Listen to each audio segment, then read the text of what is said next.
New Galaxy Broadcasting proudly presents Integrative Hermetic Health with Hugo Rodier, MD. In this program, we explore a powerful new paradigm for health from the standpoint of integrative medicine. In his practice, Dr. Rodier integrates the ancient Hermetic art and the enduring role of food as medicine with modern nutrition, but also allowing for the wide range of important health practices, including truly valuable medical discoveries, chiropractic, acupuncture, homeopathic, and herbal medicine. In this program, Hugo Rodier, an expert in intestinal health and nutrition, will help the audience discover an approach that focuses on actual cures, not the masking of the elegant simplicity of many health solutions for the sake of profit. Profit too long has been an overriding motive of the pharmaceutical companies, and sometimes, sadly, by many in the medical establishment today. Good morning, Doctor. Good morning, Johnny.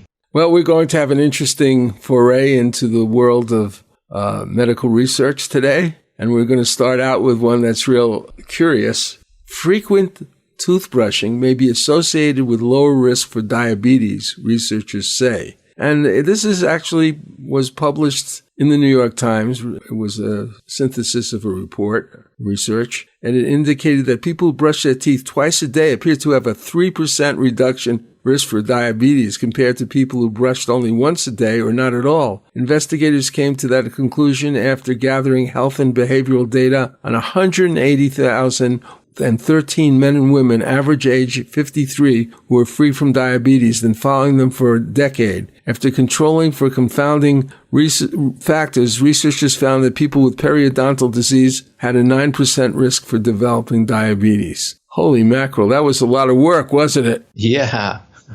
And what do they do? 188,000 people, and they're monitoring their toothbrushing habits because they want to see if there's any diabetes? Or are they doing it for other reasons too? Yeah, I think the latter is true. These are big studies where they get a lot of data and they start to tweak the data and see what comes out. The most classical study of that form is the Framingham study in New England, which is still going on. So it's multi-generational, thousands of people, probably millions by now. And they keep getting data from raw data that then they tweak and see what shakes out. So it's interesting, this article, in many ways, but I like your reaction. Why would you think that brushing your teeth reduces your risk of diabetes? Off the top of your head. Off the top of my head, it must be that there's stuff in the mouth that's left over there and in the teeth and in the gums that affects the microbiome. Exactly. That's it. I mean, pretty simple. And our listeners by now probably, if they've been listening for a while, they would get that immediately. And so, take care of your pearly whites.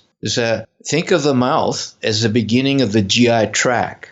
You see? Yeah. So you want to have a good beginning for your bacteria down south. This is why I found a recent article on flossing your teeth puzzling, because a lot of dentists are saying that flossing doesn't do any good.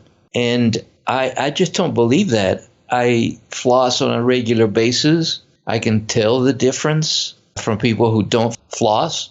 Yeah. But again, give me your impression of that negative article saying flossing does no good.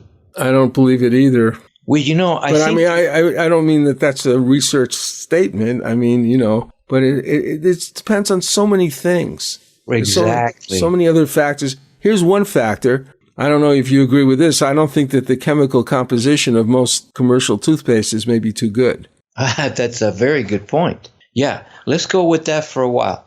It turns out that most toothpastes, if not all of them, out there on the regular shelves, have lauryl sulfate and fluoride, two very toxic chemicals that have been shown repeatedly to be bad for you. And that's why I recommend toothpaste without lauryl sulfate and without fluoride. And you can find it out there, the brand name. We should get some money from these people. That comes to mind is Tom's. Oh, really? Tom's doesn't have that? Doesn't have fluoride? No, nor lauryl sulfate. Well, that's good. I've used Tom's before, but that was before I really knew much about this stuff. Yeah, so you're absolutely right. In fact, articles have come out saying that if you got fluoridated water, which I think is a mistake, and then you brush with fluoridated toothpaste and you swallow the toothpaste, you are over fluoridating and you're going to have mottled teeth or a higher risk thereof. Wow.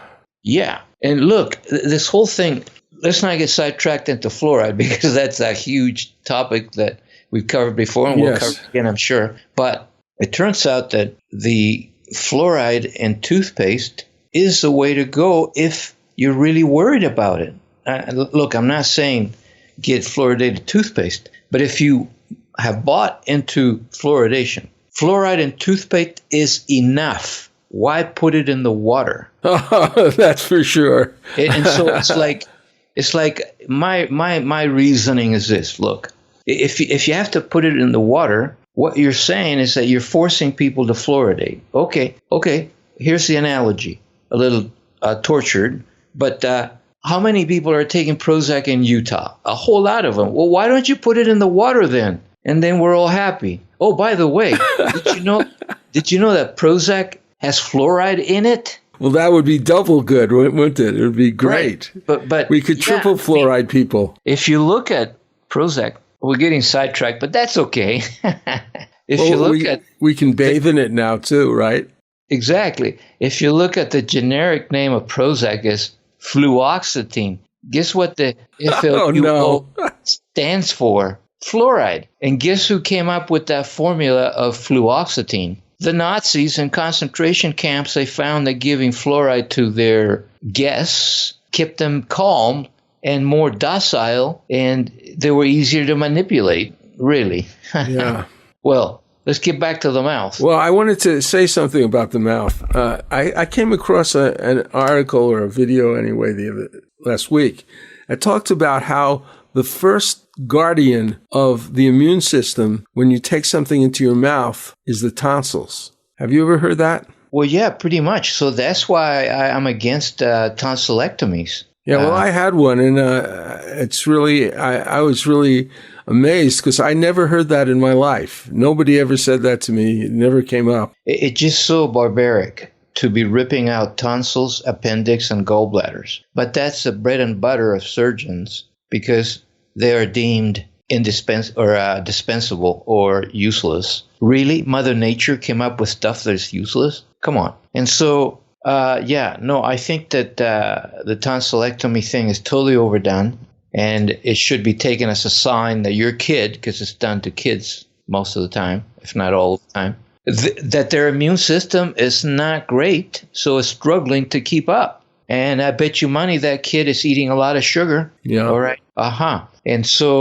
And then the appendix. Well, we found out that the appendix has an important role in maintaining a healthy microbiome. Oh, really? Oh, absolutely. And then the gallbladder. Well, we talked about that. You need the gallbladder so you can digest food properly, etc. But so thanks for bringing up the tonsils. The mouth is incredibly important. But this thing about flossing, you brought up a great point. That the article saying poo-pooing flossing may have focused on just one thing, perhaps cavities, probably. But there's so many other benefits. You're getting rid of trapped food, plaque formation, thereby reducing the stress on the microbiome, which they didn't look at. Further, I don't think they looked at strengthening the gums, because by flossing, you're kind of challenging and pushing, if you will, the gums to where they become stronger. The more you sort of challenge a tissue, stress it, if you will, the stronger it becomes, which then keeps your teeth healthier by keeping them better lined up. They even look better, your gum and your teeth. People who don't floss, I can tell by looking at their mouth and teeth. And so that article, poo-pooing flossing, gave me pause. I can see why. Yeah. Well, here's another article. This was actually reported by CNN. Its research indicates that changing your regular sleep-wake time by 90 minutes in either direction significantly increases your chance of having a heart attack or heart disease. The study defined a regular sleep time as less than 30 minutes difference on average across 7 nights. After following more than 2,000 people, ages 45 to 84, without any cardiovascular disease over 5 years, investigators found that compared with people who had the most regular sleep time, those with the most irregular sleep time, more than a 90-minute difference, or average across 7 nights, had more than a 2-fold increased risk of cardiovascular disease over a 5-year period. Sorry for talking so long, but that was it. No, that's it. Whenever I see these type of articles, I have to, my first reaction is to laugh. That's just, why? That's a cynic. The cynic in me. Right. So thinking about this, you're not going to sleep, so you're going to have a heart attack, worrying about this. But it's true. And the mechanism is pretty clear. Loss of sleep stresses people out, which drives up your adrenal gland dysfunction or overfunction, if you will. So you start putting out more cortisol and adrenaline, which are challenging, stressing to the cardiovascular system. But I think the biggest problem that Americans have is living lifestyles that are so materialistic that the number one priority is to make money to keep the economy going. And I'm not saying that's wrong. I'm just talking priority. Well, it used to be wrong, but I don't think they're having that same problem as much now. Well, the coronavirus thing, you're right. But take a rest, guys. Stay in your house and don't do anything. Right. And they're being forced to do it, and they're kicking and screaming about it. But hopefully there are lessons to be learned here. Of course, we don't want the economy to tank, and you must go out to earn the bacon and bring the bacon home and all that. Yes, all true. It's just a matter of priorities. So when the materialistic lifestyle is number one and making money to maintain an artificially elevated materialistic lifestyle, there's a lot of stress. So people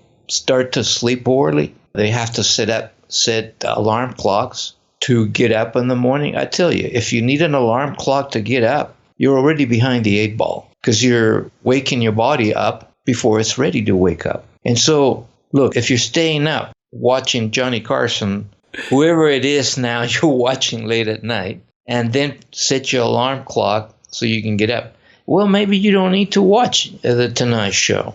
Maybe you don't need to watch the 10 o'clock or 11 o'clock news. Read the paper tomorrow or whatever. My point is we've got to be very conscious of our sleep habits. A whole lot of people watch TV too late at night. They're on the computer too late at night. They're playing video games at night. All that electromagnetism disturbs your sleep. And so there's a whole lot of other factors that will interfere with sleep. Another one that the article doesn't mention is the way you eat.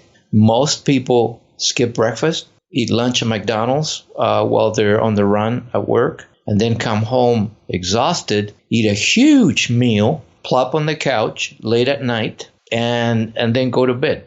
Well, look, you're doing it backwards. You want to eat very light at night and most of your food in the morning. And so if you have this pattern where you go to bed all bloated up, you're not going to sleep as well. And so, yeah, it seems like a far jump, a quantum leap from poor sleep and then having heart attacks. But if you fill in the space between those 2 points with the factors we just talked about, then it makes perfect sense. Well, unfortunately, we reached the end of this sequence here, and our next discussion will be about gut dysbiosis. And I won't mention the rest of the article until we take the break. Thanks. This is Johnny Bluestar, CEO of New Galaxy Enterprises, a media content development company. The original productions by Amazon, Hulu, and Netflix in particular has opened up a new and powerful form of television that has both global income and still unexplored profit potential as convergence between offline and online media continues to blossom. We can help persons needing creative help to turn their ideas for television pilots into actionable, marketable scripts. There's probably nothing more exciting in the field of entertainment than these new vistas online, as that capacity crosses more and more to the big screen, and the opportunities for instantaneous online projections of any type of media in that perennially popular venue. To learn more about New Galaxy, see samples of our work, or talk to us about your project, please go to www.newgalaxyenterprises.com and fill out the contact form. Patriots Act is a Brent Marks legal thriller written by Kenneth Eade, a novelist and attorney, often appearing on Threshold Radio. It's about Ahmed, a naturalized U.S. citizen formerly of Iraq, who was sent to Guantanamo Bay detention camp with no real knowledge of a crime he has committed. Brent Marks, a California attorney, is originally hired by Ahmed's wife to fight for his release. The novel opens with a convincing mock execution, a mode of torture meant to break down a prisoner in a brutal and traumatic way that foreshadows Ahmed's actual death in the hands of his accusers. Ahmed felt the butt of the rifle strike his spine as his knees buckled and he hit the floor. Move faster, Haji. Up against the wall. Stop there. Good. Listen up.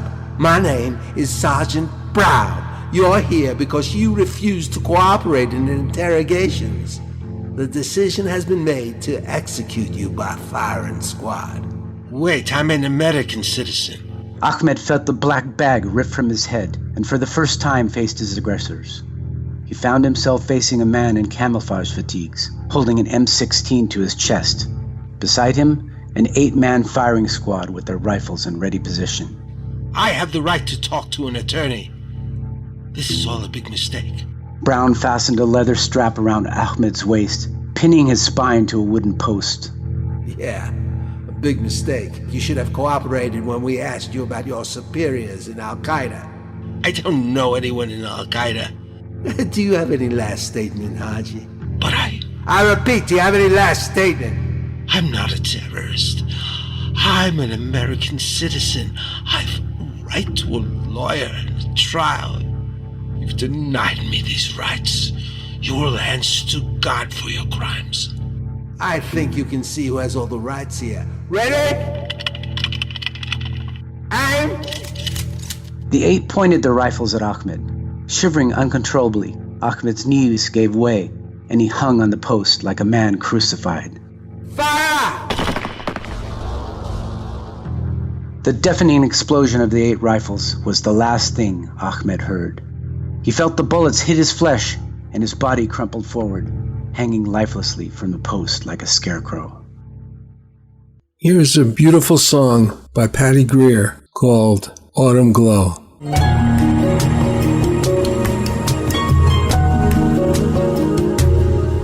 She's an angel with a bended wing. You know that she is grounded so that she will sing, not fly away. She's an angel with a golden heart. You know that she can make the wind do tricks all around you. Autumn wind and all the angels flying low. Autumn love, you can feel it. You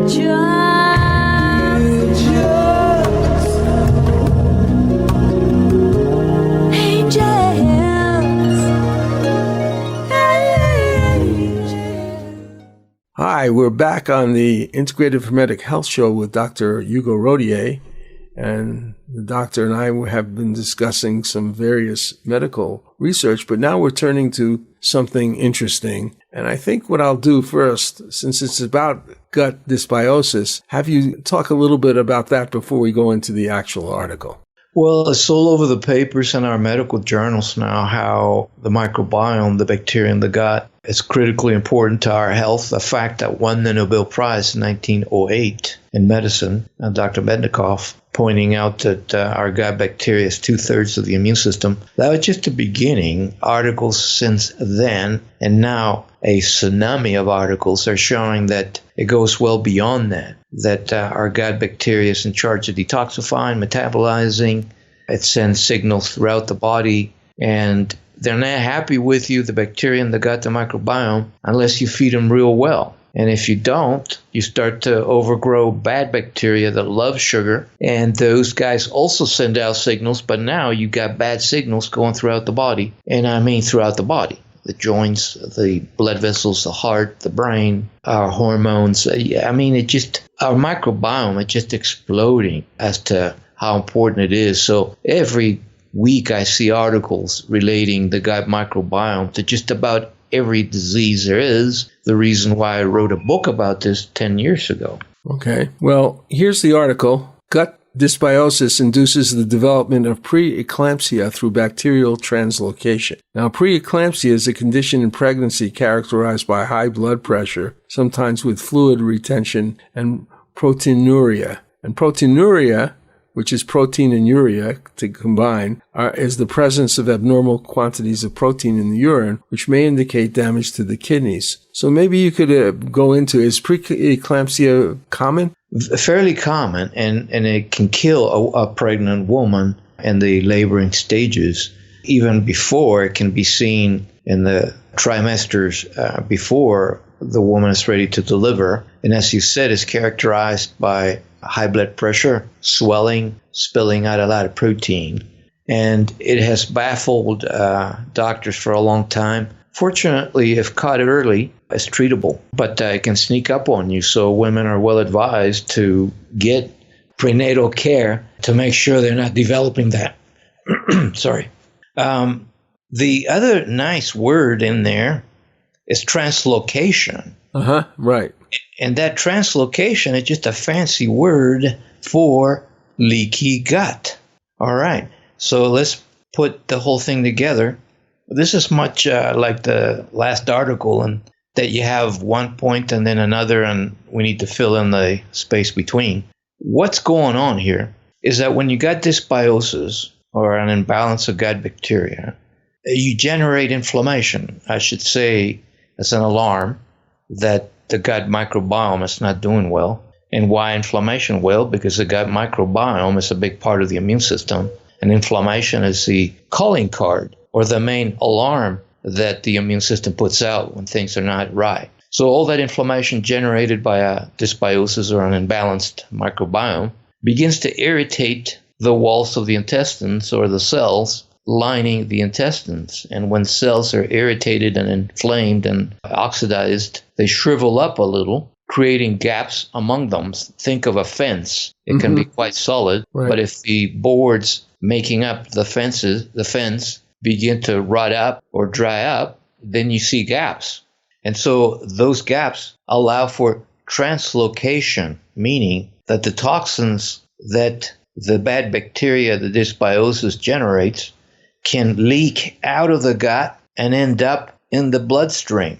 You follow? Yeah. All right. And guess what preeclampsia is? A disease of your blood vessels. And so that's why they start to get swelling, because your blood vessels themselves become irritated, the cells lining the blood vessels. So you get the same leaky effect, translocation. So you get leaky arteries, which is why then the blood vessels are going to sweat a little bit, if you will, and create edema or swelling, because you got water leaking out of the blood vessels into the tissues, creating the classical edema that we see in these women, preeclamptic women. But further, all that irritation of the lining of the blood vessels causes the blood vessels to go into spasms.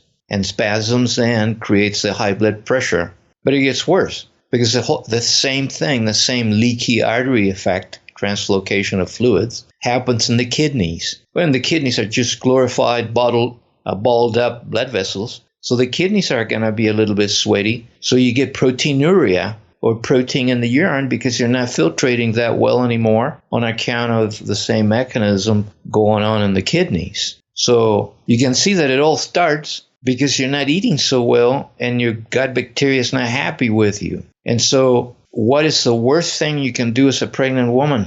Eat a lot of sugar, because preeclampsia has also been associated with prediabetes. If you're preeclamptic and you go through a pregnancy with all those problems, you can bet your booties your risk of diabetes is highly elevated. Any preeclamptic woman with high blood pressure and all these problems through pregnancy should be considered a pre-diabetic and tested thoroughly for that problem. And most prenatal care doesn't even mention this issue. Yeah, they're advised to eat real well, but it's sort of a token effort, in my opinion, the way it comes across to women, particularly the women that are really sick with this issue, should be made more aware of what they're facing. So to make preeclampsia look like, it's something you just get when you're pregnant and not follow this woman up after pregnancy, it's a disservice to that woman. I should throw in another word that is very, very apropos here. Okay. And very, very important. That word is endotoxemia. Have you heard it before? Yeah, probably, but it means endotoxemia means toxic within, right? Exactly.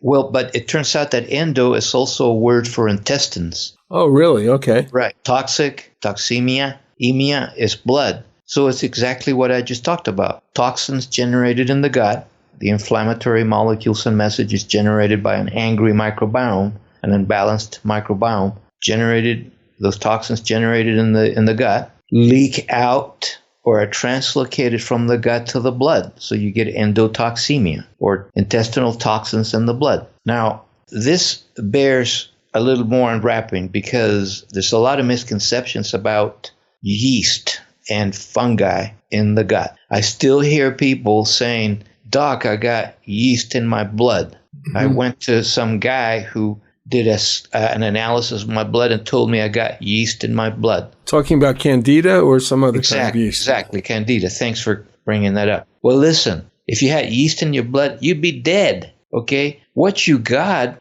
is candida toxins in the blood, well, all right? That's interesting, yeah. And not only candida toxins in the blood, you got bacterial toxins in the blood, virus toxins in the blood, all generated in the gut, so they're byproducts because they have to live. Candida, bacteria, viruses, they have to live. To live, they metabolize. Metabolizing, you put out byproducts of metabolism, combustion products.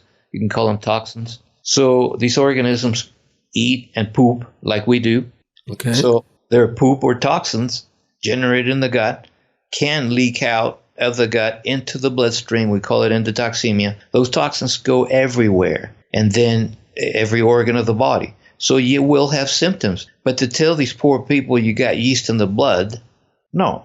I suppose it's semantics, but I think it bears clarifying and it makes other issues easier to understand. We have another report here that kind of follows on this. It's a little bit different, but it's about the alterations of gut microbiome in autoimmune hepatitis. Good one. Yes, you're right. It's a related article. So, translation. It's saying that when your gut bacteria is messed up, your liver is going to take a hit, right? Yeah. Well, I just saw a patient just like that yesterday. This poor woman has been everywhere with liver issues, gastroenterologist, hepatologist, and they checked her blood, do a liver biopsy. They have no clue why the liver's taking a hit and it seems irritated. Her liver enzymes go up and down, up and down. They don't know. Well, here's the answer, isn't it?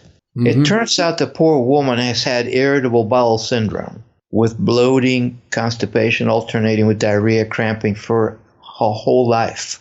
And so what does that tell you? She's got dysbiosis, an imbalanced microbiome. So I took her history. Wouldn't you know it? She had a tonsillectomy. She was loaded on antibiotics for ear infections and sinus infections and throat infections throughout her life. So that messed up her microbiome. Turns out our microbiome sends signals to the liver as well. In fact, the liver itself, you could then say, take its marching orders from the microbiome. And the gut bacteria itself detoxifies as much as the liver. So, if your gut bacteria is out to lunch, you get a double whammy on the liver. One, the gut bacteria is not doing its detoxifying job, part of the deal, and so it overburdens the liver. And the gut microbiome is not sending good signals to the liver as to how to work. So there you have it. So a good article that I should have shared with this patient. I just didn't think of it, but there's so many like it. It's not like it's a new article. I'm glad they keep coming out because then we can revisit these issues with a new audience and And it goes to show you how dynamic this field is. Well, there certainly is a lot of new information continually from these medical journals on the microbiome. Well, in a couple of minutes after our break, we will discuss one of my favorite subjects, because it's one of my favorite foods, is the value of avocados. All right. My company, New Galaxy Enterprises, is a California corporation specializing in the creation of media and promotional content. We are focused on original, innovative projects that are good for humanity.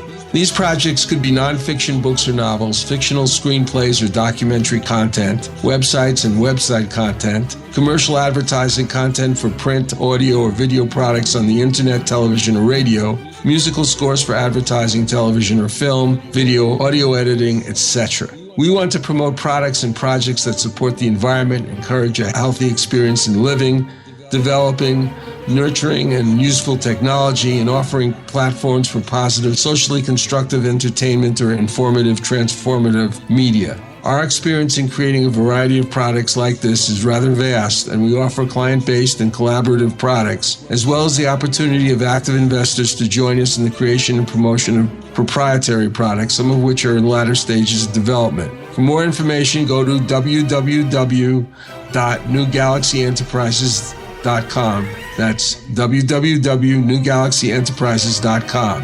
If you're interested in talking to us, just fill out the contact sheet and we will get back with you. If you're not fond of books, you may be interested in watching Dr. Rodier's slide presentation on his website, hugorodier.com. That's HUGORODIER.com. It lasts 48 minutes and explains the simple roots of all diseases with pictures and graphs that are easy to understand. The presentation includes basic principles of physics, philosophy, anthropology, and history to truly integrate the most vital pillars of human health. Patricia Welch sings this song in what we have called the neoclassical style. I wrote the lyrics, Edgar Ahrens wrote the music and played and produced this entire piece himself. The song is called Your Kisses Never Die. We must have known this place before, where waves crash cruelly on the shore, and wind carves out remorseful rules in deep shadows on silver dunes. I know your touch, your smell, your glance. This could not be some trick of chance. We whirl around this windswept beach, entranced by love beyond our reach. Your kisses never die. They live inside of me. They linger on my lips like some familiar mystery. Your angel's touch has giant wings that beat against the sky. Your kisses live inside of me, inside of me. They never die. They never die.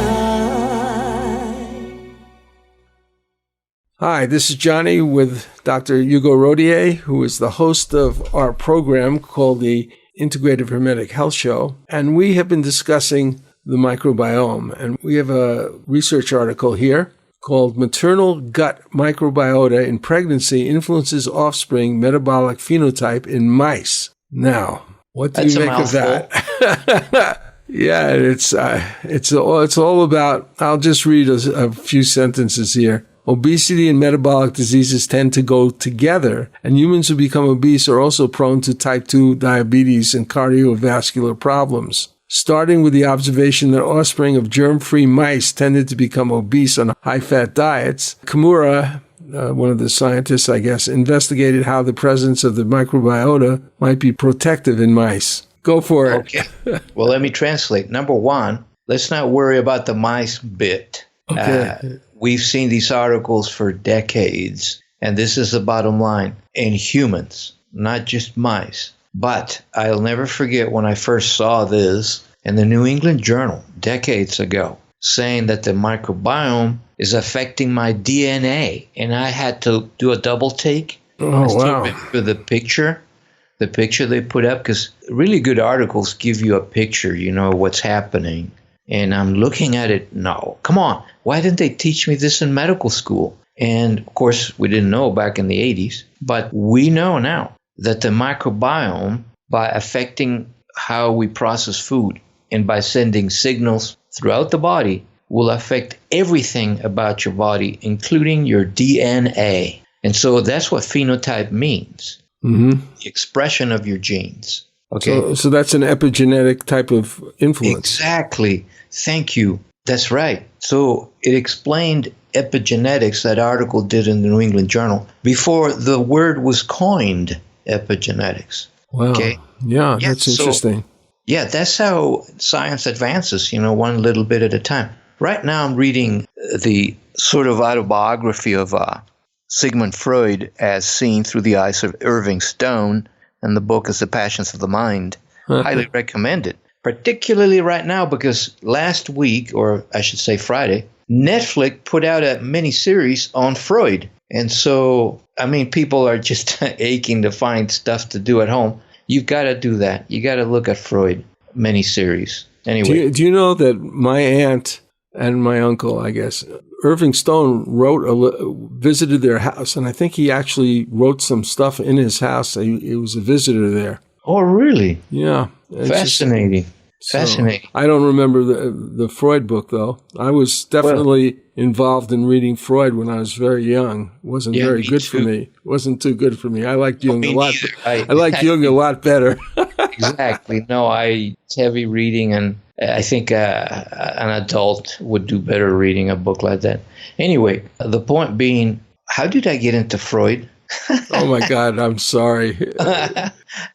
Okay, let's go back to the phenotype-genotype thing. Okay, genotype is what your DNA packs in, has within it. Phenotype is the expression thereof. In other words, your genotype may say you're going to die of a heart attack. But if you eat real well, your microbiome is happy with you, and that microbiome sends really good signals to that genotype, then your phenotype, what you end up with really being, or the translation of those genes, is more benign. So you might dodge that genetic bullet, that genetic genotype. Does that make sense? Yeah, sure. Yeah. So that's what the article is saying, that our microbiome affects our phenotype. And the articles about this are a dime a dozen. It's not just in mice. It's in humans, I assure you. So it goes to show you how important it is to eat well. See, a lot of people think that you eat, it gives you energy, then you poop, and leave it at that. Really? I mean, eating is also to make you at the cellular level. You are what you eat, not just in mood, but in in your physical body. So if you eat trash, I'm sorry, you're going to be trash.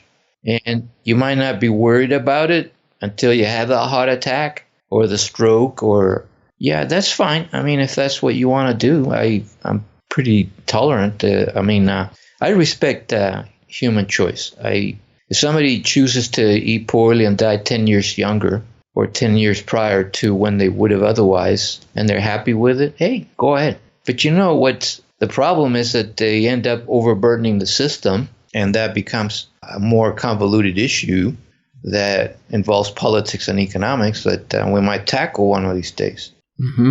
Yeah. Well, we have another article here. This is what I mentioned before, one of my favorite foods. This is a moderate fat diet with 1 avocado per day increases plasma antioxidants and decreases the oxidation of small, dense LDL in adults with overweight and obesity, a randomized controlled trial. That's interesting. I love that article. And of course, again, there are many like it, but I still find people who don't want to eat fats because they're going to get fat. And then they eat more gummy bears, more Twinkies, and more donuts because there's no fat in them. Yeah.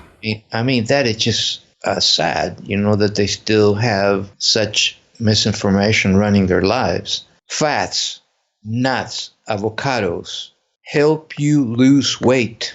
And so if you're eating gummy bears because they don't have any fat, you need to stop that, okay? So don't be afraid of eating nuts and avocados. And here's a good article. Why is this the case? Well, number one, our microbiome loves the right fats. It thrives on the right fats, okay? And that's what avocados and nuts have.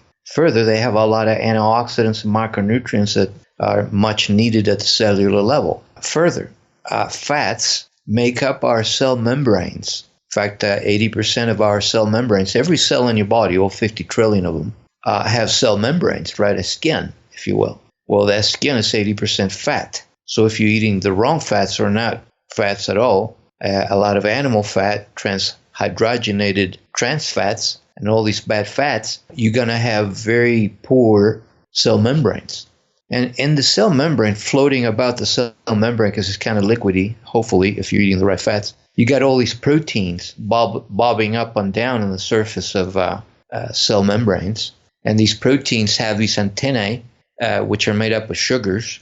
By the way, that tells you why you should be eating all these foods real well, because then you have good, flexible cell membranes.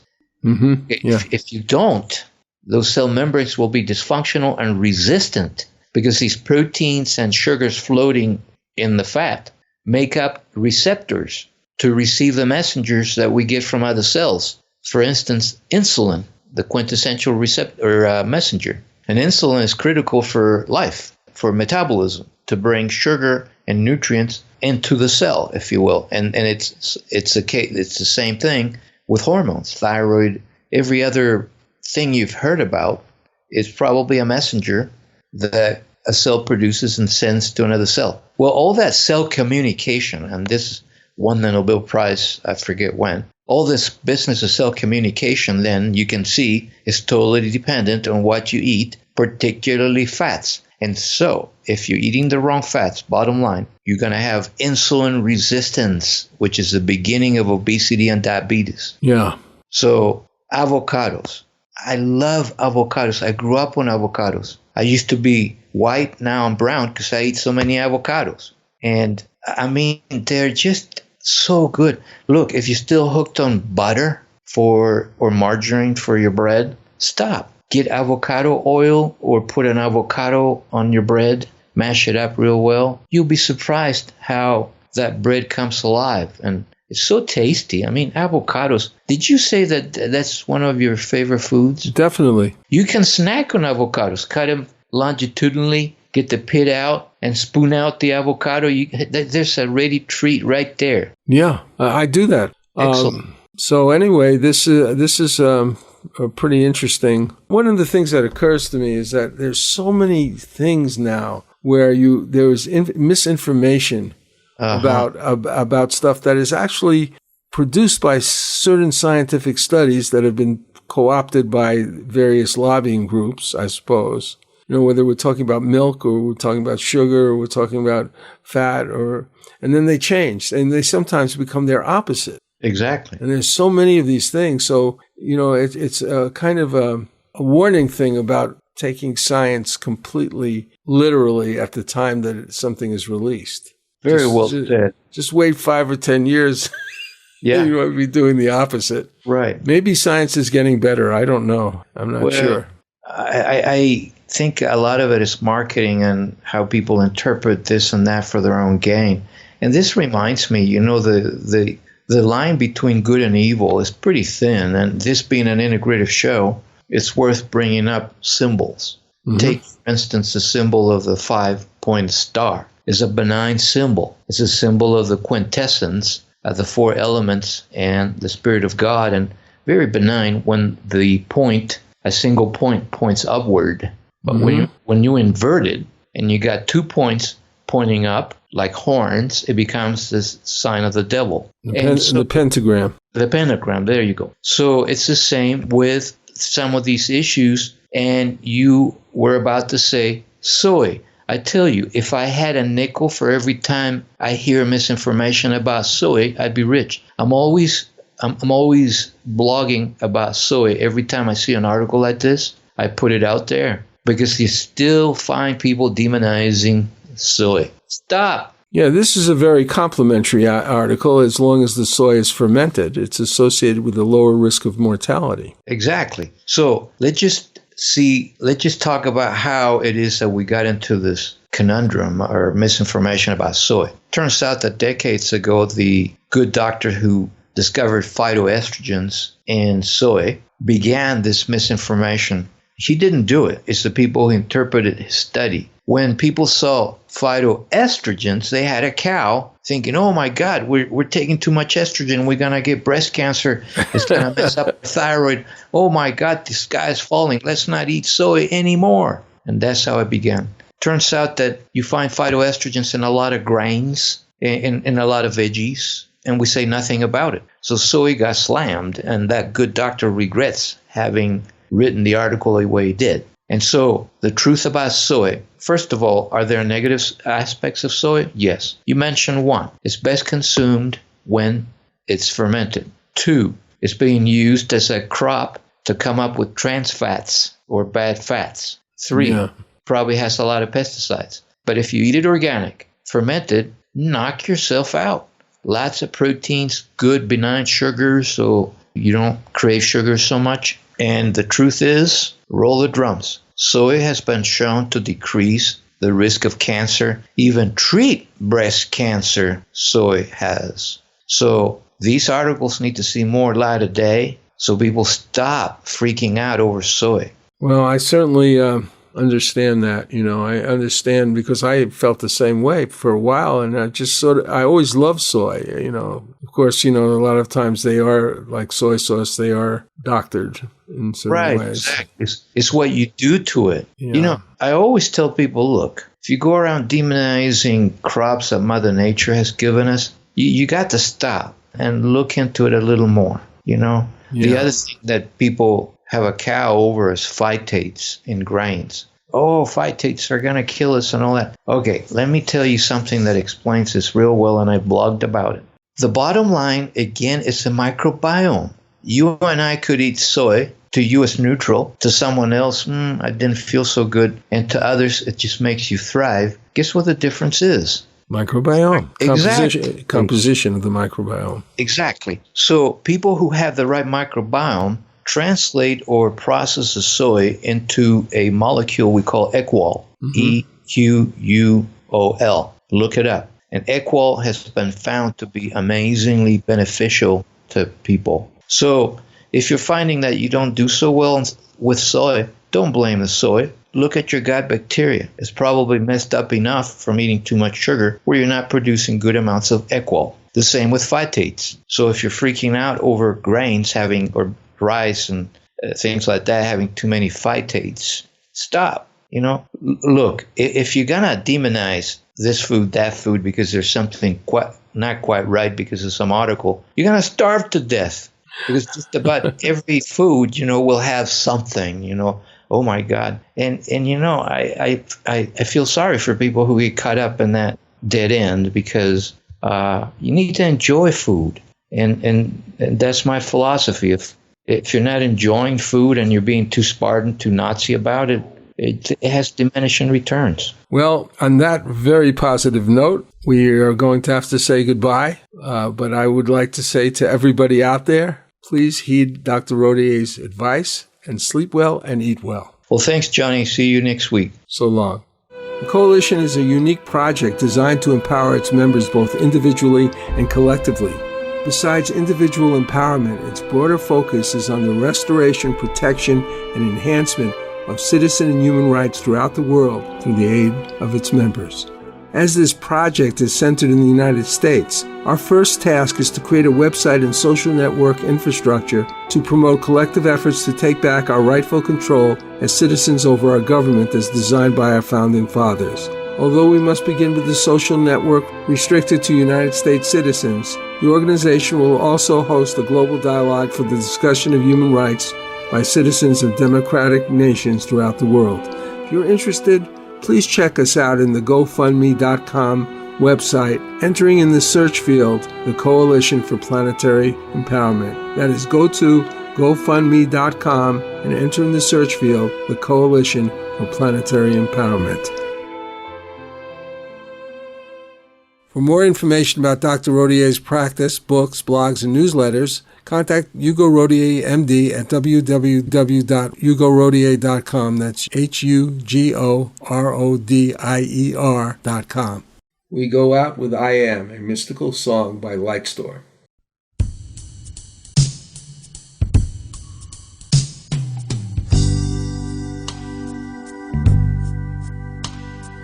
In the beginning, the dawn of creation, I am. And in the end, the night of destruction, I am.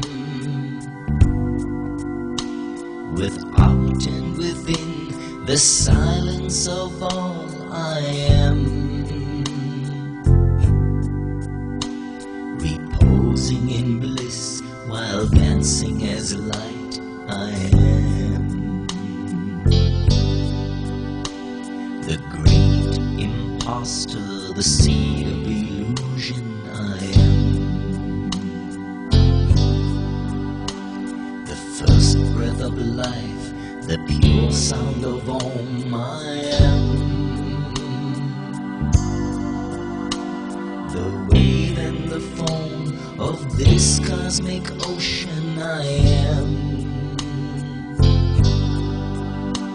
The silent secret that rests at the bottom, I am.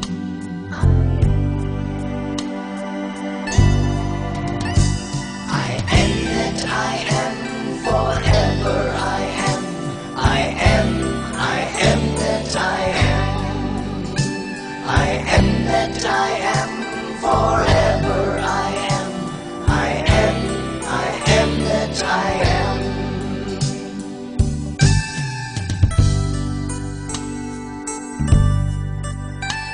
In glorious rapture, the dust of creation, I am. Life's devastation, in dream separation, I am. The lover of love, the bride of awareness, I am. The true self in all, the ultimate bridegroom, I am.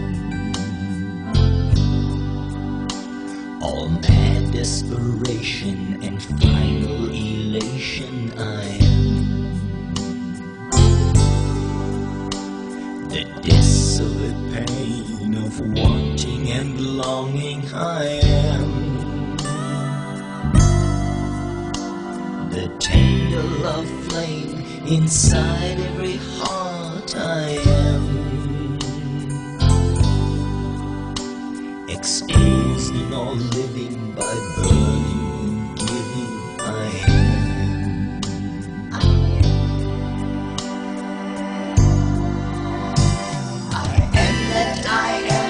Forever I am. I am that I am. I am that I am. Forever I am. I am that I am.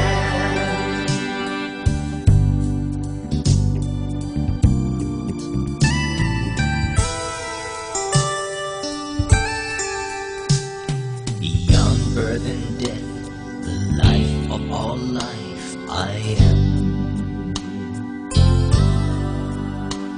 Sun, moon, and stars, all hells and all heavens, I am. Omega, and all resurrection I am. Beyond all conception, yet in each reflection I am. Father and mother, and sister and brother I am. The friend and the foe, the thief and the stranger I am. A shattered glass pane, yet always the same I am. The one that is all and nothing at all I am.